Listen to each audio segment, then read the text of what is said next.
إن الحمد لله نحمده ونستعينه ونستغفره ونعوذ بالله من شرور أنفسنا ومن سيئات أعمالنا من يهده الله فلا مضل له ومن يضلل فلا هادي له وأشهد أن لا إله إلا الله وحده لا شريك له وأشهد أن محمدا عبده ورسوله أرسله بالهدى ودين الحق ليظهره على الدين كله ولو كره المشركون أما بعد فإن خير الكلام كلام الله وخير السنن سنن محمد صلى الله عليه وسلم وشر الأمور محدثاتها وكل محدثة بدعة وكل بدعة ضلالة وكل ضلالة في النار. أيها الإخوان والأخوات، أوصيكم وإياي أولا بتقوى الله. أعوذ بالله من الشيطان الرجيم. بسم الله الرحمن الرحيم. يا أيها الذين آمنوا اتقوا الله حق تقاته ولا تموتن إلا وأنتم مسلمون. يا أيها الذين آمنوا اتقوا الله وقولوا قولا سديدا يصلح لكم أعمالكم ويغفر لكم ذنوبكم ومن يطع الله ورسوله فقد فاز فوزا عظيما. يا أيها الذين آمنوا اتقوا الله ولتنظر نفس ما قدمت لغد واتقوا الله إن الله خبير بما تعملون. ഏറെ ആദരണീയരായ സഹോദരന്മാരെ, സഹോദരിമാരെ, അല്ലാഹു തആലയുടെ വിധിവിലക്കുകളും നിയമനിർദ്ദേശങ്ങളും പാലിച്ചുകൊണ്ട് ജീവിതം നയിക്കണമെന്ന് എന്നോടെന്ന പോലെ നിങ്ങൾ ഓരോരുത്തരെയും വസിയത്ത് ചെയ്യുന്നു, ഉപദേശിക്കുന്നു. നമ്മുടെ സൽക്കർമ്മങ്ങളിലൂടെ അള്ളാഹുവിൻ്റെ പ്രീതി സമ്പാദിച്ചുകൊണ്ട് സജ്ജനങ്ങളായ അള്ളാഹുവിൻ്റെ അടിയാറുകളിൽ അവൻ നമ്മെ ഏവരെയും ഉൾപ്പെടുത്തുമാറാകട്ടെ. പ്രിയപ്പെട്ടവരെ, അള്ളാഹു തആല അവൻ്റെ സൃഷ്ടിജാലങ്ങളിൽ കുറേയേറെ സ്ഥലങ്ങളെയും വസ്തുക്കളെയും ആളുകളെയും ഒക്കെ ശ്രേഷ്ഠതയും മഹത്വവും കൽപ്പിച്ചിട്ടുണ്ട്. അള്ളാഹു ഇപ്രകാരം ശ്രേഷ്ഠതയും മഹത്വവും ഒക്കെ കൽപ്പിക്കപ്പെട്ട വസ്തുക്കളെ ആദരിക്കുകയും അതിന് ശ്രേഷ്ഠത നൽകുകയും ചെയ്യുക എന്നുള്ളത് മുസ്ലിങ്ങളായ നമ്മൾക്ക് ഒഴിച്ചുകൂടാൻ പറ്റാത്ത കാര്യങ്ങളാണ്. അത് മാത്രമല്ല, ഇത്തരം ശ്രേഷ്ഠകരമായ കാര്യങ്ങളെ, ശാഇറുകളെ, അതിന് മഹാത്മ്യം കൽപ്പിക്കുക എന്നുള്ളത് നമ്മുടെ ഈമാന്റെയും തഖ്വയുടെയും ഒരു ഭാഗം തന്നെയാണ്.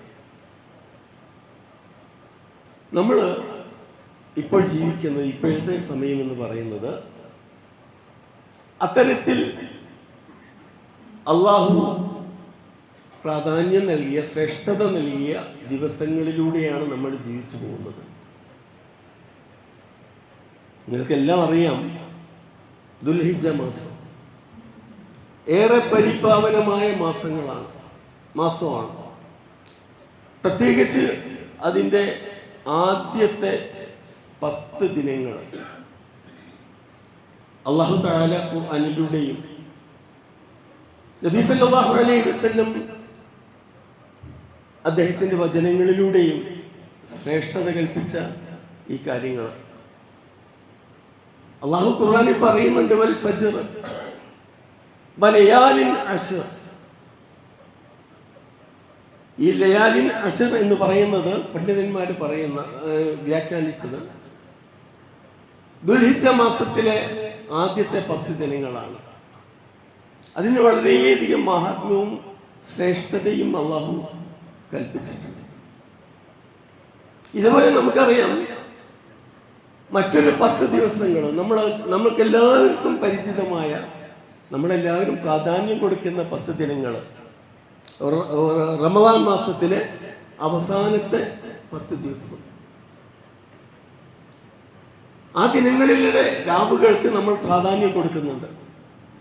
അഥവാ ലൈലത്തുൽ ഖദർ ഉൾപ്പെടുന്ന ആ അവസാനത്തെ 10 ദിനങ്ങളിൽ ലൈലത്തുൽ ഖദ്രി ഖൈറും മിനൻ നൗം, ലൈലത്തുൽ ഖദ്രി ഖൈറും മിൻ അൽഫി ശഹർ, 1000 മാസങ്ങളെക്കാൾ ഉത്തമമാണ് ആ ഒരു ദിവസം എന്ന് അള്ളാഹു പ്രാധാന്യം നൽകുകയും അത് നമ്മളെല്ലാം വളരെ ശ്രദ്ധയോടുകൂടി ആ ദിനങ്ങൾ നമ്മൾ ഉപയോഗപ്പെടുത്തുകയും ചെയ്യാറുണ്ട്. ഖുർആൻ പാരായണത്തിലും ദിക്റുകളും ദുആകളും ഒക്കെ വർദ്ധിപ്പിച്ചുകൊണ്ട് അള്ളാഹുവിലേക്ക് അടുക്കാൻ നമ്മൾ ഓരോരുത്തരും ശ്രമിക്കാറുണ്ട്. എന്നാൽ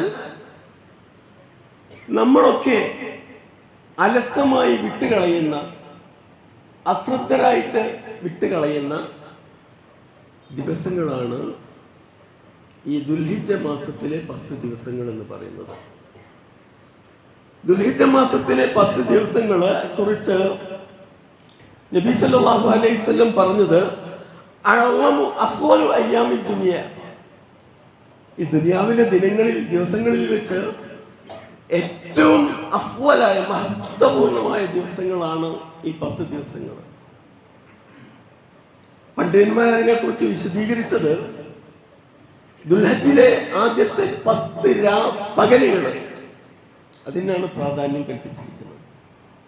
അതുപോലെ തന്നെ റമദാൻ മാസത്തിലെ അവസാനത്തെ 10 രാവുകൾക്കാണ് പ്രാധാന്യം കൽപ്പിച്ചത്. അപ്പൊ നമ്മളും അല്ലാഹു തആല പ്രാധാന്യം നൽകിയ, നബി സല്ലല്ലാഹു അലൈഹി വസല്ലം നമ്മെ ഉത്ബോധിപ്പിച്ച ഈ രാവുകളെ വേണ്ടത്ര ഗൗനിക്കുകയും അതിൻ്റെ പ്രാധാന്യം മനസ്സിലാക്കിക്കൊണ്ട് നമ്മൾ അതിനെ ഉപയോഗപ്പെടുത്തുകയും ചെയ്യേണ്ടതുണ്ട്. എന്തുകൊണ്ടാണ് ഈ 10 ദിവസങ്ങൾ അല്ലാഹു തആല പല ദിവസങ്ങളും സ്ഥലങ്ങളും വസ്തുക്കളും ഒക്കെ വളരെയധികം പ്രാധാന്യം കൽപ്പിച്ചത് നിങ്ങൾക്കറിയാം. ശാഇറുകളെ നിങ്ങൾക്കറിയാം. പള്ളികളിൽ 3 പള്ളികൾക്ക് പ്രാധാന്യം നൽകിയിട്ടുണ്ട്. അതൊന്നും വിശദീകരിക്കേണ്ട കാര്യമില്ല. മസ്ജിദുൽ ഹറം, മസ്ജിദുൽ നബവി, മസ്ജിദുൽ അഖ്സ. അതുപോലെ തന്നെ സ്ഥലങ്ങളിൽ മക്കയ്ക്കുള്ള പ്രാധാന്യം നമുക്കെല്ലാവർക്കും സുപരിചിതമാണ്. അതുപോലെ മനുഷ്യന്മാരിലെ പ്രവാചകന്മാർക്കുള്ള പ്രത്യേകതകൾ. അതുപോലെ ഈ ദിവസങ്ങൾക്ക് എന്താണ്, ദുൽഹജ്ജ് മാസത്തിലെ ഈ ദിവസങ്ങൾക്ക് എന്താണ് പ്രത്യേകത? നമുക്കറിയാം, ഈ ദിവസങ്ങളിലാണ് ഇസ്ലാം ദീനിന്റെ ഇസ്ലാം ദീൻ നാം പഠിച്ചത് ദുനിയൽ ഇസ്ലാമു അല ഖംസിൻ, 5 സ്തംഭങ്ങളിലാണ് ഇസ്ലാം നിലകൊള്ളുന്നത്. അതിൽ നമസ്കാരമുണ്ട്, നോമ്പുണ്ട്, സക്കാത്തുണ്ട്, ഹജ്ജ് ഉണ്ട്. ഇതെല്ലാം സമ്മേളിക്കുന്ന, ഉൾക്കൊള്ളുന്ന ദിവസങ്ങളിലൂടെയാണ് നമ്മൾ കടന്നുപോയിക്കൊണ്ടിരിക്കുന്നത്. അതുകൊണ്ട് തന്നെ ഈ ദിവസങ്ങളിൽ ചെയ്യുന്ന അമലുകൾക്ക് വളരെയധികം പ്രാധാന്യവും പ്രതിഫലവും അള്ളാഹു നൽകിയിട്ടുണ്ട്. അപ്പോൾ നമ്മൾ ഈ കാര്യങ്ങളൊക്കെ പറയുമ്പോൾ നമ്മൾ ചെയ്യേണ്ടുന്നത്, നമുക്ക് പല ഓഫറുകളും നമ്മളെവിടെയെങ്കിലുമൊക്കെ നമ്മുടെ ഈ ജീവിതത്തിൽ, ലൗകിക ജീവിതത്തിൽ എവിടെയെങ്കിലും ഓഫറുകളും ഒക്കെ നൽകുകയാണെങ്കിൽ, സ്ഥാപനങ്ങളിലും കച്ചവട സ്ഥാപനങ്ങളിലൊക്കെ പോകുമ്പോൾ എവിടെയെങ്കിലും പ്രൈവറ്റ് ഓഫറുകളൊക്കെ പറയുമ്പോൾ അത് കിട്ടാൻ വേണ്ടി നമ്മൾ എത്ര സമയം വേണമെങ്കിലും ക്യൂവിൽ നിൽക്കും. വെയിലോ മഴയോ ഒന്നും പരിഗണിക്കാതെ നമ്മൾ അതിന് തയ്യാറാവും. എന്നാൽ നമ്മൾ ഈ 10 ദിവസങ്ങൾ എങ്ങനെയാണ് നമ്മളത് ചെലവഴിക്കുന്നത്? നബി സല്ലല്ലാഹു അലൈഹി വസല്ലം പറഞ്ഞിട്ടുണ്ട്, ഏറ്റവും അധികം പ്രതിഫലം, വർദ്ധിതമായ പ്രതിഫലം ഓഫർ ചെയ്ത ദിവസങ്ങളാണ്. അതുകൊണ്ട് നമ്മൾ ചെയ്യേണ്ടുന്ന കാര്യങ്ങൾ. അപ്പോൾ നബിയോട് സഹാബിയോട് ചോദിച്ചൊരു ചോദ്യം ഉണ്ടായിരുന്നു. ഈ 10 ദിവസങ്ങൾ ചെയ്യുന്ന അമലുകൾക്ക് വളരെയധികം പ്രാധാന്യമുണ്ട് എന്ന് പറഞ്ഞപ്പോൾ നബി സല്ലല്ലാഹു അലൈഹി വസല്ലമയോട് സഹാബിയോട് ചോദിച്ചു, നബിയെ, ജിഹാദിനേക്കാൾ പ്രതിഫലമുണ്ടോ, പ്രാധാന്യമുണ്ടോ ഇതിന്? നബി സല്ലല്ലാഹു അലൈഹി വസല്ലം പറഞ്ഞു, അതെ, ജിഹാദിനേക്കാൾ പ്രാധാന്യമുണ്ട് ഈ ദിവസങ്ങൾക്ക്. എന്നാൽ അതോടൊപ്പം നബി സല്ലല്ലാഹു അലൈഹി വസല്ലം പറഞ്ഞു, ഒരാള് ദൈവിക മാർഗത്തിൽ സമരം ചെയ്യുകയും എന്നിട്ട് അതിൽ അദ്ദേഹം ഷഹീദായുകയും ചെയ്തു എന്നിരിക്കട്ടെ, എന്നാൽ അതിനാണ് ഏറ്റവും പ്രാധാന്യം. അത് കഴിഞ്ഞ ഏറ്റവും കൂടുതൽ പ്രാധാന്യമുള്ളത് ഈ ദിവസങ്ങളിൽ ചെയ്യുന്ന അമലുകൾക്കാണ്. അതുകൊണ്ട് നമ്മൾ ചെയ്യേണ്ടത് ഈ എല്ലാവിധ ഉമ്മഹാത്തുൽ ഇബാദ എന്ന് പറയുന്ന ഈ കർമ്മങ്ങളൊക്കെ സമന്വയിക്കപ്പെട്ട ഈ ദിവസങ്ങളിൽ നമുക്ക് ചെയ്യാൻ പറ്റുന്നത്, ഇതിൽ നമസ്കാരമുണ്ട്, നോമ്പുണ്ട്, സദക്കയുണ്ട്, ഹജ്ജുണ്ട്, ഇതൊക്കെ ഉണ്ട്. അതുകൊണ്ട് പരമാവധി നമ്മൾ അള്ളാഹുവിലേക്ക് അടുക്കാൻ വേണ്ടിയും അള്ളാഹു നൽകിയ ഓഫറുകൾ സ്വീകരിക്കാൻ വേണ്ടിയും നമ്മൾ തയ്യാറായേ മതിയാവുള്ളൂ. നമുക്ക് ചെയ്യാൻ പറ്റുന്നത് എന്താണ് ഇതിൽ? നമുക്കറിയാം, ഒരു മുസ്ലിമും ഒരു അമുസ്ലിമും തമ്മിൽ വേറിട്ട് മനസ്സിലാക്കാൻ കഴിയുന്ന വ്യതിരിക്തമായ വ്യത്യാസം അതിൻ്റെ നമസ്കാരമാണ്. ഈ ദിവസങ്ങളിൽ നമസ്കാരം എല്ലാവരും ബാങ്ക് കേൾക്കുന്നുണ്ടെങ്കിൽ പള്ളിയിൽ പോയി ജമാഅത്തായിട്ട് നമസ്കരിക്കുക എന്ന് പറയുന്നത് ഒരു മുസ്ലിമിനെ സംബന്ധിച്ചിടത്തോളം ഒഴിച്ചുവിടാൻ പറ്റാത്തൊരു കാര്യമാണ്. നമ്മളും കഴിയുന്നത്ര പലരും പല ജോലി തിരക്കിലൊക്കെ ആണെങ്കിൽ പോലും ബാങ്ക് കേട്ടാൽ പള്ളിയിൽ പോവുകയും ജമാഅത്തായിട്ട് നമസ്കരിക്കാൻ താല്പര്യം പ്രകടിപ്പിക്കുകയും വേണം, നമസ്കരിക്കുകയും ചെയ്യണം. നിങ്ങൾക്കത് ചെയ്യുന്നുണ്ട്, ചെയ്യാത്തത് കൊണ്ടല്ല പറയുന്നത്. എന്നാലും ഈ ജമാഅത്തായിട്ടുള്ള നമസ്കാരത്തിന് പ്രാധാന്യം കൊടുക്കുക. പലപ്പോഴും നമ്മൾ പ്രത്യേകിച്ച് സുബഹി നമസ്കാരമൊക്കെ അതിനൊക്കെയുള്ള പ്രതിഫലങ്ങൾ അറിയുകയാണെങ്കിൽ നമ്മൾ എങ്ങനെയെങ്കിലും പള്ളിയിൽ ഓടിക്കരച്ചെത്തും. മാത്രമല്ല, സുന്നത്ത് നമസ്കാരത്തിന് പ്രാധാന്യം കൊടുക്കുക. റവാത്തിബ് സുന്നത്തുകളല്ലാതെ തന്നെ മറ്റ് സുന്നത്തുകളൊക്കെ നമ്മൾക്ക് പഠിപ്പിക്കേണ്ട സുന്നത്ത് നമസ്കാരങ്ങൾക്കൊക്കെ നിങ്ങൾ പ്രാധാന്യം കൊടുക്കുകയും ഈ ഓഫർ പരമാവധി ഉപയോഗപ്പെടുത്താൻ വേണ്ടി നമ്മൾ ശ്രമിക്കുകയും വേണം. അതുമാത്രമല്ല, സദഖകൾ വർദ്ധിപ്പിക്കുക. മറ്റുള്ളവരെ സഹായിക്കുക എന്ന് പറയുന്നത് സഹായത്തിന് തനിക്ക് എന്തൊക്കെ ഉണ്ടാവണമെന്ന് നമ്മൾ ആഗ്രഹിക്കുന്നുണ്ടോ ആ കാര്യങ്ങളൊക്കെ തൻ്റെ സഹോദരനും ഉണ്ടാവണമെന്ന് ആഗ്രഹിക്കുന്നത് വരെ നമ്മളാരും മുസ്ലിം ആവൂല. ഒരു യഥാർത്ഥ മുസ്ലിമായി പേരുകൊണ്ട് മുസ്ലിം ആവുമെങ്കിലും അവിടെ ഒരു യഥാർത്ഥ മുസ്ലിം ആവില്ല എന്നാണ് റസൂൽ കരീം സല്ലല്ലാഹു അലൈഹി വസല്ലം നമ്മെ പഠിപ്പിച്ചത്. അതുകൊണ്ട് നമ്മുടെ ജീവിതത്തിൽ നമുക്ക് വളരെയധികം നിയമത്തുകൾ, അനുഗ്രഹങ്ങൾ അല്ലാഹു ചെയ്തു തന്നിട്ടുണ്ട്. നമുക്ക് തന്ന അനുഗ്രഹങ്ങൾ, അത്തരം സാമ്പത്തികമായിട്ട് കഷ്ടപ്പെടുന്ന, രോഗം കൊണ്ട് കഷ്ടപ്പെടുന്ന ആൾക്കാരൊക്കെ ഉണ്ടാവും. അവരെയൊക്കെ പരമാവധി സഹായിക്കാൻ നമ്മൾ ഈ വേളകൾ ഉപയോഗപ്പെടുത്താം. ഈ ദിവസം മാത്രമല്ല, മറ്റെല്ലാ ദിവസങ്ങളിലും നമ്മളത് ചെയ്യുമെങ്കിലും ഈ അവസരത്തിൽ അത് പ്രത്യേകമായി ശ്രദ്ധ കൊടുക്കുകയും അതിൻ്റെ പ്രതിഫലം നമ്മൾ നേടിയെടുക്കുകയും ചെയ്യണം. അതേപോലെ തന്നെ നമ്മുടെ നാട്ടിൽ നിന്ന് ഹജ്ജിൻ്റെ ഖലീലുല്ലാഹി ഇബ്രാഹിം നബി അലൈഹിസ്സലാമിൻ്റെ വിളിക്ക് ഉത്തരം നൽകിക്കൊണ്ട് ലോകത്തിൻ്റെ വിവിധ ഭാഗങ്ങളിൽ നിന്ന് ഹജ്ജിന് പോയ ആൾക്കാർ ഇപ്പം എല്ലാവരും മക്കയിൽ സമ്മേളിച്ചിരിക്കുകയാണ്. അപ്പോൾ മഖ്ബൂലായ മബ്രൂറായ ഹജ്ജ് നിർവഹിച്ചാൽ അതിൻ്റെ പ്രതിഫലമായിട്ട് അള്ളാഹു നൽകുന്നത് സ്വർഗമല്ലാതെ മറ്റൊന്നുമല്ല.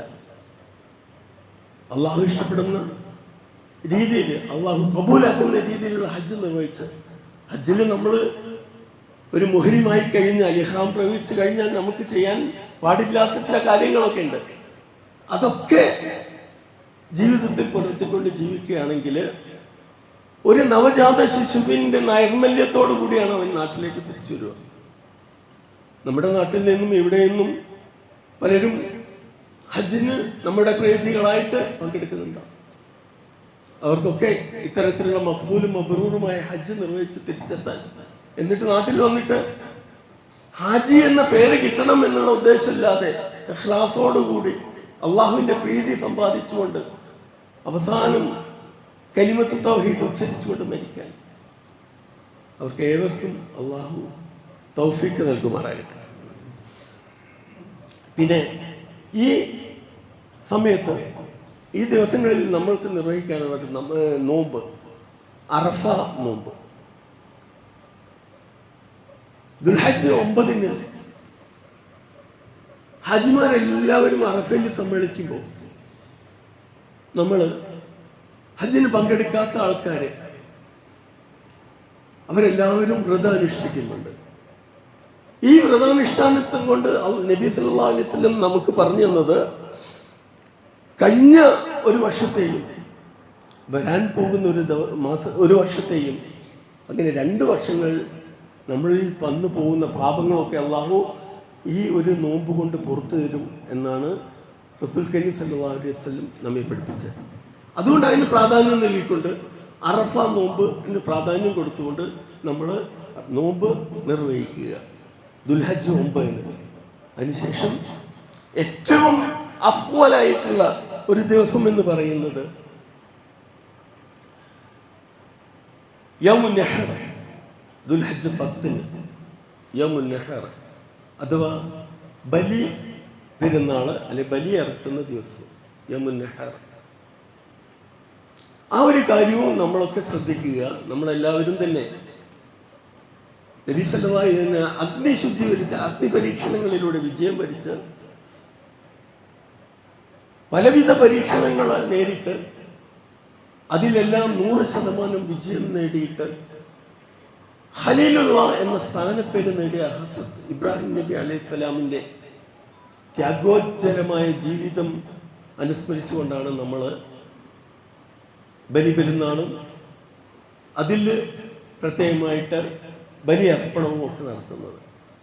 അപ്പോൾ നമ്മൾ കഴിയുന്ന ആൾക്കാരൊക്കെ അതിൽ പങ്കെടുക്കുകയും, അതേക്കുറിച്ച് നബി സല്ലല്ലാഹു അലൈഹി വസല്ലം പറഞ്ഞത്, കഴിവുണ്ടായിട്ടും മൻ കാന ലഹു സഅത്തുൻ ഫലാ യുളഹി, ഉളഹിയെ തറക്കാത്ത ആൾക്കാരെ അവരെ നമസ്കാരം എന്നെ മുസല്ലയിലേക്ക് തന്നെ വരണ്ട എന്ന് അത്രയും ഗൗരവത്തിലാണ് പറഞ്ഞത്. അതുകൊണ്ട് കഴിയുന്ന ആൾക്കാരൊക്കെ ആ ഒരു കാര്യത്തിൽ പങ്കെടുക്കുകയും ഉളഹിയത്തിൽ പരമാവധി 1 അറക്കാൻ കഴിയുന്നവർ അത് ചെയ്യുകയും, അല്ലാത്തവർ 7 വരെ ഷെയറിൽ പങ്കെടുക്കാൻ ഉൾപ്പെടാം. അങ്ങനെ ഒരു ഷെയറെങ്കിലും എടുത്തുകൊണ്ട് അതും നമ്മൾ പങ്കെടുക്കുക. പിന്നെ നമുക്ക് ചെയ്യാൻ പറ്റുന്നത് ഈ അവസരങ്ങളിൽ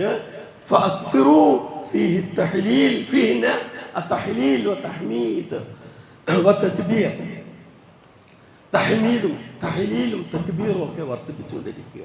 നമുക്കൊക്കെ ചെയ്യാൻ പറ്റുന്നതാണ്. വളരെയധികം പ്രതിഫലം കിട്ടുന്ന, എന്നാൽ വളരെ ആയാസമായിട്ട് നമുക്ക് ചെയ്യാൻ പറ്റുന്ന തഹ്ലീൽ, അൽഹംദുലില്ലാഹ്, തസ്ബീഹ്, സുബ്ഹാനല്ലാഹ്, ഹംദ്, അൽഹംദുലില്ലാഹ്, ഇതൊക്കെ പറയാം. അതെങ്ങനെ വേണമെങ്കിലും സുബ്ഹാനല്ലാഹ്, അൽഹംദുലില്ലാഹ്, ലാ ഇലാഹ ഇല്ലല്ലാഹ്, അല്ലാഹു അക്ബർ, ഈ ഓർഡറിൽ തന്നെ വേണമെന്നില്ല. നമുക്ക് ഒഴിവ് കിട്ടുന്ന സമയത്തൊക്കെ ഈ ദിക്റുകളൊക്കെ വർദ്ധിപ്പിക്കുക. ഇങ്ങനെ ഈ ദിക്റുകളും നമസ്കാരവും സദഖയും ഒക്കെ വർദ്ധിപ്പിച്ചുകൊണ്ട് അള്ളാഹുവിൻ്റെ പ്രീതി സമ്പാദിക്കുകയും അവൻ്റെ ഇഷ്ടദാസന്മാരിൽ ഉൾപ്പെട്ടുകൊണ്ട് ജീവിക്കാനും അള്ളാഹു നമുക്ക് ഏവർക്കും തൗഫീഖ് നൽകുമാറാണ്.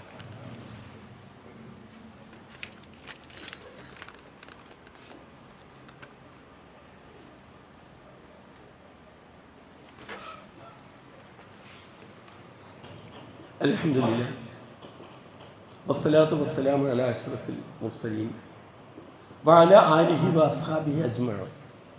അമ്മാ ബഅദ്. ഒരിക്കലൂടെ അല്ലാഹു തആലയുടെ വിധിവിലക്കുകളും നിയമനിർദ്ദേശങ്ങളും കഴിയുമ്പടി, എല്ലാവർക്കും ഒരേപോലെ കഴിയുമെന്നില്ല, പലർക്കും പല രീതിയിലുള്ള കഴിവാണ് അള്ളാഹു കൊടുത്തത്. അതിൻ്റെ പരമാവധി ഉപയോഗപ്പെടുത്തിക്കൊണ്ട് നമ്മുടെ ജീവിതം അർത്ഥപൂർണ്ണമാക്കണമെന്ന് നിങ്ങളെ ഉപദേശിക്കുന്നു, വസിയത്ത് ചെയ്യുന്നു. ഈ ദിവസങ്ങളിൽ നമുക്ക് ചെയ്യാൻ പറ്റുന്ന കാര്യങ്ങൾ, പ്രവർത്തനങ്ങളും നമ്മുടെ ജീവിതം പോലെ തന്നെ നമ്മുടെ മരണവും സുനിശ്ചിതമാണ്. ഞാൻ നേരത്തെ ഓതിവെച്ച ആയത്ത് യാ അയ്യുഹന്നാസു ഇത്തഖൂ റബ്ബക്കും തുടങ്ങിയ ആ ആയത്ത്, നേരത്തെ സൂറത്തുൽ ഹശറിലുള്ള ആയത്ത് യാ അയ്യുഹല്ലദീന ആമനൂ ഇത്തഖുല്ലാഹ വൽതൻദുർ നഫ്സും മാ ഖദ്ദമത് ലിഅദിൻ വത്തഖുല്ലാഹ ഇന്നല്ലാഹ ഖബീറുൻ ബിമാ തഅമലൂൻ. സത്യവിശ്വാസികളെ, യാ അയ്യുഹന്നാസ് എന്ന് വിളിച്ച് യാ അയ്യുഹല്ലദീന ആമനൂ, വിശ്വസിച്ചവരെ നിങ്ങൾ അള്ളാഹുവിനെ സൂക്ഷിക്കുക, കഴിയുമ്പടി സൂക്ഷിച്ച് ജീവിക്കുക. എന്നിട്ടോ വൽതൻദുർ നഫ്സും മാ ഖദ്ദമത് ലിഅദിൻ, നിങ്ങൾ സ്വയം ഒന്ന് വിചിന്തനം നടത്തുക. എന്താണ് ഞാൻ നാളേക്ക് സമ്പാദിച്ചു വെച്ചിരിക്കുന്നത്? ഈ ലോകത്ത്, ഈ ജീവിതത്തിൽ ഐശ്വര്യപൂർണ്ണമാക്കാൻ മക്കൾക്ക് വേണ്ടി, കുടുംബത്തിന് വേണ്ടി നെട്ടോട്ടമോടുന്ന ആൾക്കാരാണ് നമ്മളൊക്കെ. അവരുടെ വിശപ്പകറ്റാൻ, സുഖമായിട്ട് അന്തി ഉറങ്ങാനുള്ള വീടിന് വേണ്ടി, വാഹനത്തിന് വേണ്ടിയൊക്കെ വളരെയധികം കഷ്ടപ്പെടുന്നവരാണ് നമ്മൾ. എന്നാൽ നാളേക്ക് ആരും സഹായത്തിനില്ലാത്ത ആ ഒരു അവസരത്തിലേക്ക്, എന്നാൽ ഒരിക്കലും അവസാനിക്കാത്ത ആ നാളുകളിലേക്ക് നമ്മൾ എന്താണ് കരുക്കൂട്ടി വെച്ചിരിക്കുന്നത്, ഒരുക്കി വെച്ചിരിക്കുന്നത് എന്ന് നമ്മളൊന്ന് നോക്കണം. നിങ്ങളൊന്ന് നിങ്ങളുടെ പ്രവർത്തനങ്ങളിലേക്കൊന്ന് തിരിഞ്ഞു നോക്കണം എന്ന് അള്ളാഹു ഖുർആനിലൂടെ നമ്മോട് ആവശ്യപ്പെടുകയാണ്. നിങ്ങളുടെ കാര്യങ്ങളൊക്കെ അല്ലാഹു ഖബീറുൻ ബിമാ തഅമലൂൻ, നിങ്ങൾ ചെയ്യുന്നതൊക്കെ അള്ളാഹു അറിയുന്നുണ്ട്.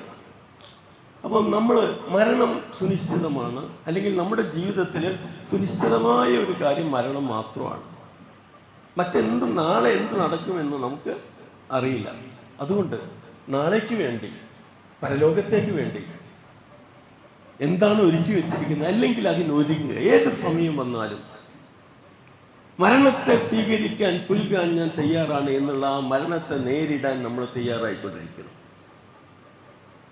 ഈ അമലുകൾ നല്ല രീതിയിൽ അള്ളാഹു നബി സല്ലല്ലാഹു അലൈഹി വസല്ലം പഠിപ്പിച്ച രീതിയിൽ അനുവർത്തിച്ചുകൊണ്ട്, അല്ലാതെ മുസ്ലിം ആയതുകൊണ്ടും പേരുകൊണ്ട് മുസ്ലിം ആയതുകൊണ്ടും ഒരു കാര്യമില്ല. പ്രവർത്തനത്തിലൂടെ നമ്മളത് നേടിയെടുക്കുക.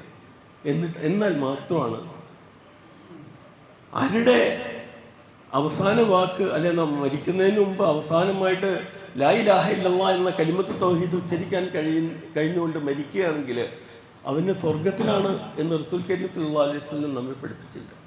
അതുകൊണ്ട് നമ്മൾ ഈ കാര്യങ്ങളൊക്കെ ജീവിതത്തിൽ ഉൾക്കൊള്ളാൻ നമ്മൾ തയ്യാറാവുക. പരമാവധി മറ്റുള്ളവരെ സഹായിക്കുകയും മറ്റുള്ളവർക്ക് വേണ്ടി നമ്മളുടെ അല്പസമയം ചെലവഴിക്കുകയും ചെയ്യാം. ലോകത്തിൽ ഏറ്റവും വലിയ മനുഷ്യാവകാശ പ്രഖ്യാപനം നടത്തിയ റസൂൽ കരീം സല്ലല്ലാഹു അലൈഹി വസല്ലം പറഞ്ഞിട്ടുണ്ട്, ഒരു മനുഷ്യനും മറ്റൊരു മനുഷ്യനേക്കാൾ യാതൊരു പ്രത്യേകതയില്ല. എല്ലാവരും കുല്ലുക്കും മിൻ ആദം വ ആദം മിൻ തുറാബ്. ആദം മണ്ണിൽ നിന്നാണ്, മണ്ണിലേക്ക് തന്നെയാണ് മടങ്ങുക. അതുകൊണ്ട് നമ്മുടെ മടക്കവും നമ്മൾ ഏത് സമയമാണെങ്കിലും അത് കലിമത്ത് തൗഹീദോടുകൂടി ആയിരിക്കാൻ നമ്മൾ ശ്രമിക്കുക. അള്ളാഹു അതിന് നമുക്ക് തൗഫീഖ് നൽകുമാറാകട്ടെ. നമ്മിൽ നിന്ന് ചെയ്തു പോയ കുറ്റങ്ങൾ, കുല്ലു ബനി ആദം ഖത്താഊൻ വ ഖൈറുൽ ഖത്താഈന തവ്വാബൂൻ എന്നാണല്ലോ നമ്മെ നബി പഠിപ്പിച്ചത്. നമ്മൾ ചെയ്തു പോകുന്ന പാപങ്ങളൊക്കെ അള്ളാഹു പുറത്ത് മാപ്പാക്കി തരുമാറാകട്ടെ. നമ്മിൽ നിന്ന് മരിച്ചുപോയ, നമ്മെ വിട്ടുപിരിഞ്ഞ നമ്മുടെ മാതാപിതാക്കളും സഹോദരി സഹോദരന്മാരും, അതുപോലെ നമ്മുടെ വേണ്ടപ്പെട്ടവരെ, അവരുടെയൊക്കെ ബർസഹി ജീവിതം പ്രകാശപൂരിതമാക്കി കൊടുക്കുമാറാകട്ടെ. നാളെ അവരെയും നമ്മയും അവൻ്റെ ജന്നാത്തുൽ ഫിർദൗസിൽ ഒരുമിച്ച് കൊണ്ടുമാറാകട്ടെ. اللهم اغفر للمؤمنين والمؤمنات والمسلمين والمسلمات الأحياء منهم والأموات إنك مجيب الدعوات ويا قاضي الحاجات. ربنا هب لنا من أزواجنا وذرياتنا قرة أعين واجعلنا للمتقين إماما. ربنا لا تزغ قلوبنا بعد إذ هديتنا وهب لنا من لدنك رحمة إنك أنت الوهاب. اللهم أجرنا من النار، اللهم أجرنا من النار، اللهم أجرنا من النار. ربنا آتنا في الدنيا حسنة وفي الآخرة حسنة وقنا عذاب النار.